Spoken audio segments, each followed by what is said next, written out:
Meron ka bang mga tips sa amin naman bilang consumer para maging matalino sa pagbili?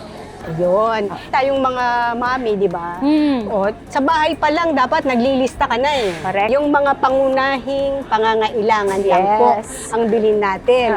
At syempre, maging madiskarte rin tayo. Paano, Kasi paano? minsan, parang ako minsan guilty ako dyan eh. Meron akong brand, halimbawa. Loyal ako sa brand na to. Yes, yes, Pero sa yes. panahon na ngayon, halimbawa, soy sauce, kailangan mo.